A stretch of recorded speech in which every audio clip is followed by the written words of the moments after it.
ओंकाराय नमो नमः। ओंकाराय नमो नमः। ओंकाराय नमो नमः।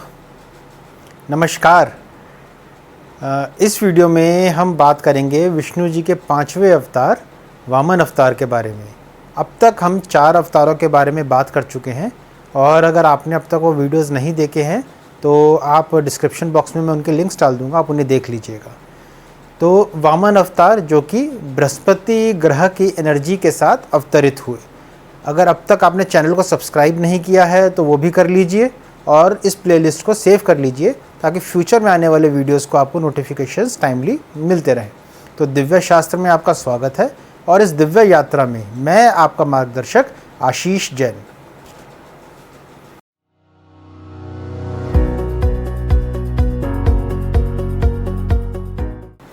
भाद्रपद मास के शुक्ल पक्ष की द्वादशी तिथि पर वामन प्रकटोत्सव मनाया जाता है।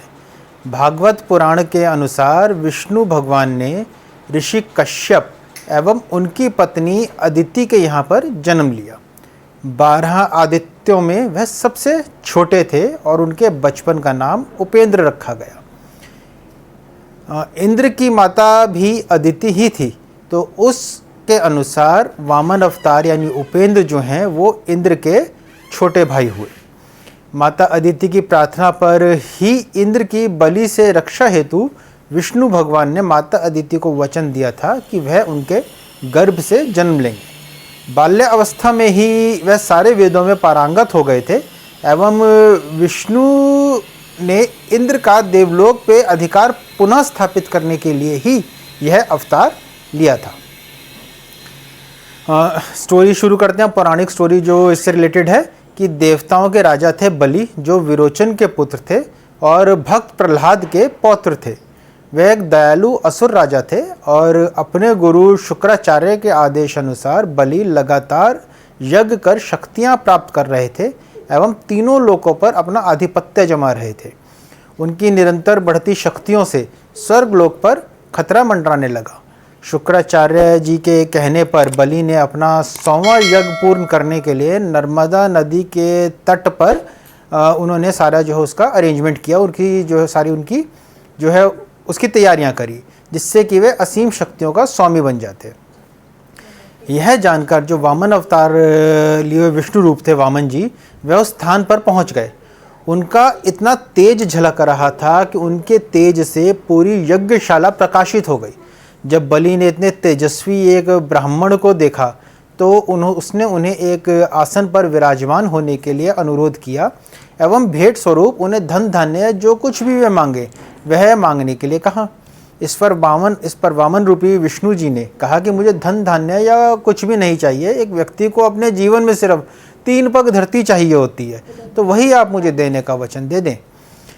वामन अवतार जो है वो कद में बहुत छोटे थे। वामन मीन्स डॉफ, तो वो कद में एक छोटे थे। तो इस पर बलि ने कहा कि आप कुछ और मांग लीजिए, 3 पग में कितनी धरती आएगी। परंतु वामन अपनी जिद पर अड़े रहे। यह देख उनके गुरु शुक्राचार्य भाप गए कि वह विष्णु ही हैं।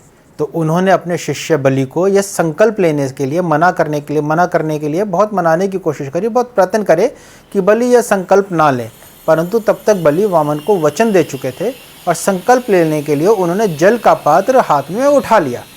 अब बलि को रोकने हेतु शुक्राचार्य ने अपने योग बल से वह कमंडल के अंदर जाकर बैठ गए, ताकि जो है बलि जब जल हाथ में डाले तो उस कमंडल में से जल के आगे जो एक छोटी सी पाइप या कमंडल के आगे जो एक छोटी सी पाइप या नलकी होती है उसमें से पानी ना आ पाए।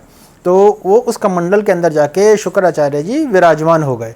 इस पर वामन अवतार ने एक दर्भा उठाई। दर्भा एक घास, लंबी घास का जो तिनका होता है उसे दर्भा बोलते हैं।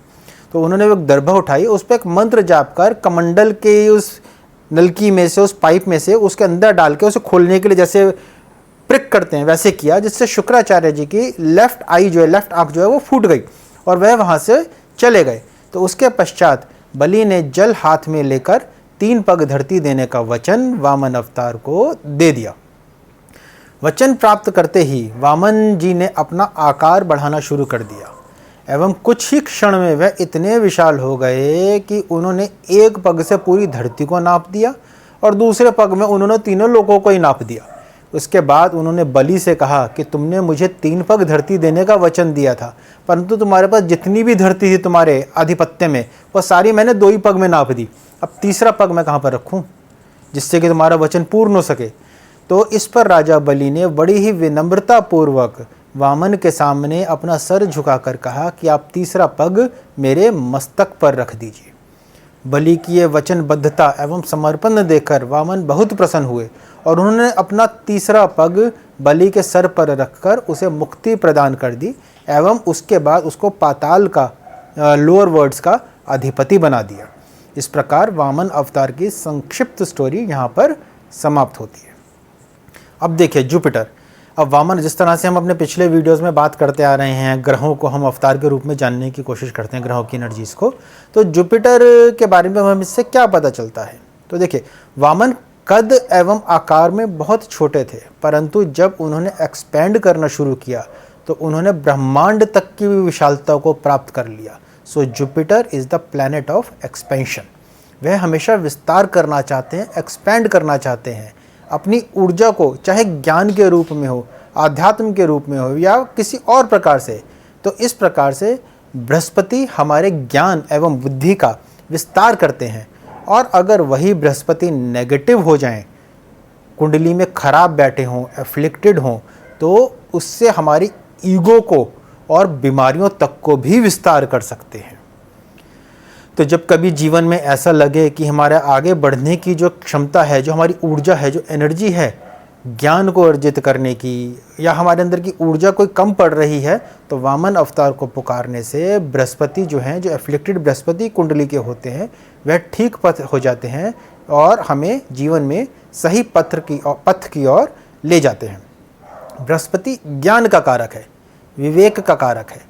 विष्णु के पहले अवतार जिन्होंने असुर का, जो आपसे पहले जितने भी अवतार थे, जिन्होंने असुरों का दमन करने के लिए हिंसक या रौद्र रूप लिया था, या किसी इस अवतार ने कोई ऐसा रूप ना लेकर एक सिंपल, एक छोटे से ब्राह्मण का अवतार लिया और किसी अस्त्र या शस्त्र का सहारा नहीं लिया।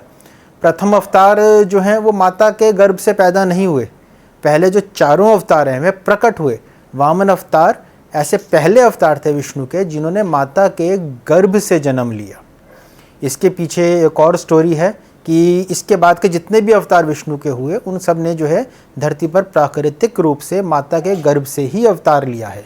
तो इसके पीछे की जो स्टोरी है ऋषि भृगु का श्राप था, तो उस स्टोरी को भी मैं यहाँ पर अभी नहीं उसको डिस्कस करेंगे, वो फिर कभी अगर कभी आगे कहीं इसका समय आया तो वहाँ पर इस स्टोरी को मैं आपको उस संदर्भ में फिर कभी बताऊँगा। फिलहाल वामन सारे वेदों में पारंगत थे, तो इसलिए अब हमें इससे क्या पता चलता है, बृहस्पति नॉलेज का कारक है, ज्ञान का कारक है, वेदों का कारक है बृहस्पति। वामन अवतार में वामन ने बलि के अहंकार का दमन किया। सर पे, उसके मस्तक पे पैर रख के वामन ने उसके अहंकार, उसकी ईगो का दमन किया।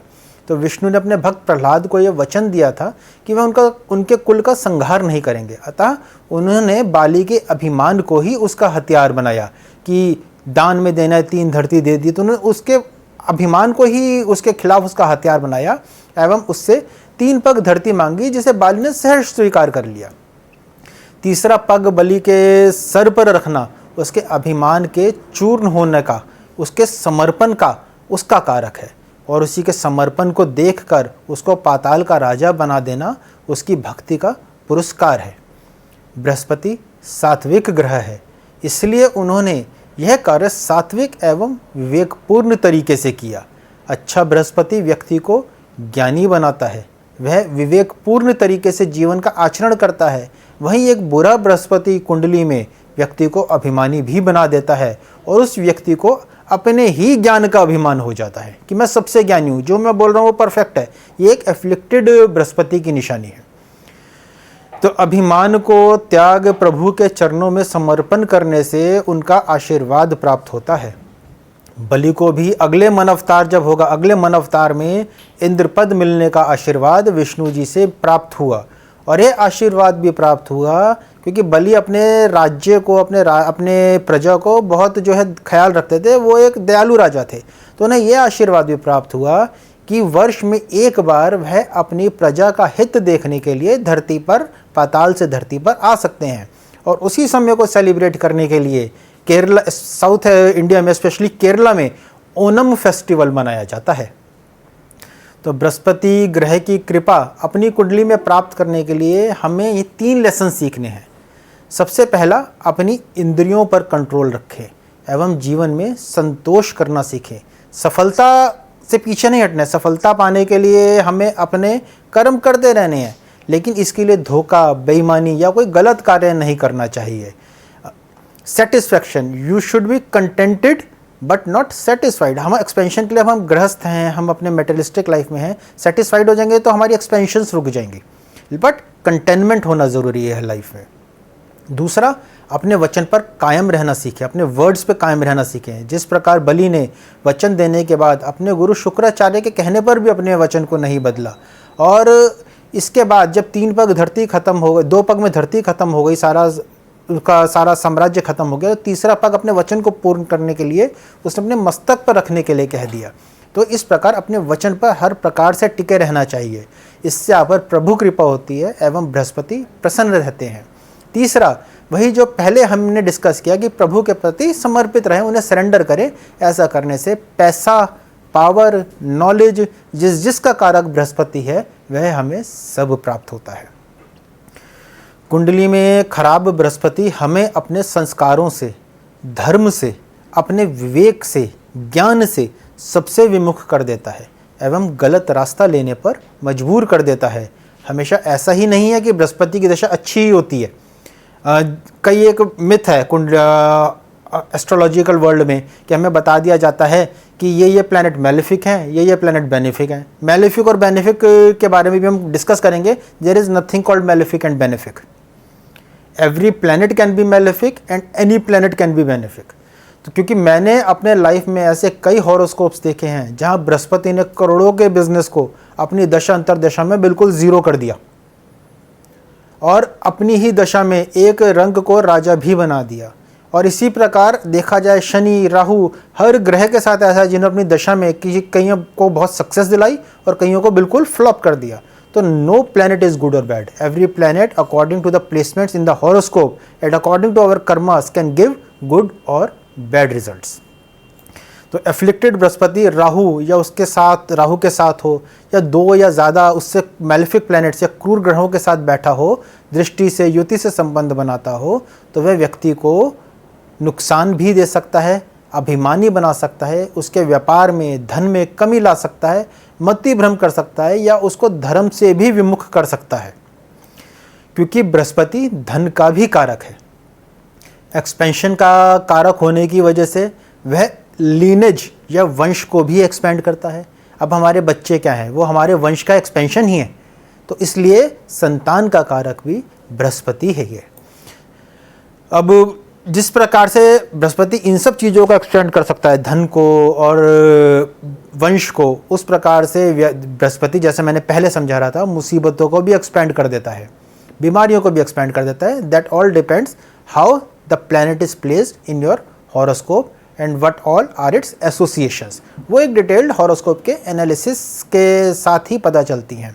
अवतार जो हैं, मैंने पहले भी जिक्र किया अपने पिछले वीडियोस में, वो ग्रह का उच्चतम रूप है, तो इसलिए सारे पॉजिटिव एस्पेक्ट्स के साथ वो पैदा होते हैं या अवतार लेते हैं। खैर, बृहस्पति एक ब्राह्मण भी है, एक टीचर भी है, इसलिए वह गुरु का भी कारक है। तो अगर जीवन में कोई ऐसा समय आए जब बृहस्पति द्वारा दर्शाए गए कारकों से हम परेशान हो रहे हों, उस समय अपने गुरु का, अपने बड़ों का आदर सम्मान करने से, उनकी सेवा करने से या वामन अवतार को पुकारने से बृहस्पति को सौम्य या शांत करने में हमें सहायता मिलती है। वामन की तरह बृहस्पति की दृष्टि कुंडली में जिस भाव या ग्रह पर पड़ती है उसको गंगा जल की तरह शुद्ध कर देती है। जिस प्रकार वामन ने शुक्राचार्य को एक नेत्र से विहीन कर दिया था, उसी प्रकार कुंडली में अगर हमें शुक्र से संबंधित शुक्र जनित कोई हमें समस्याएं आती हैं, उस समय बृहस्पति या वामन अवतार की पूजा करने से या मंत्र जाप करने से हमें उसमें मदद मिलती है। तो वामन अवतार से संबंधित मंत्र है ओम नमो भगवते वामन देवाय। ओम नमो भगवते वामन देवाय। तो इसी के साथ मैं इस वीडियो का अंत करता हूँ और अगले वीडियो में अब हम बात करेंगे विष्णु जी के छठे अवतार परशुराम अवतार के बारे में। इसके बारे में परशुराम जी जो हैं वो शुक्र से संबंधित रखते थे, शुक्र ग्रह के एनर्जी के साथ पैदा हुए थे और इसके बारे में बड़ी भ्रांतियां शुक्र ग्रह के बारे में कि वो मेटेरियलिज्म का कारक है, वो जो है भोग का कारक है। तो इस सबको भी थोड़ा सा मैं काउंटर करते हुए अगले वीडियोस में आप लोगों को बताऊंगा कि शुक्र जो है कहीं ना कहीं पराक्रम का भी कारक है। तो अगर आपको ये वीडियो अच्छा लगा हो तो इसको लाइक करें, चैनल को सब्सक्राइब करें और बेल आइकन ज़रूर दबाएं ताकि आपको आने वाले वीडियोस का नोटिफिकेशन मिलता रहे। धन्यवाद।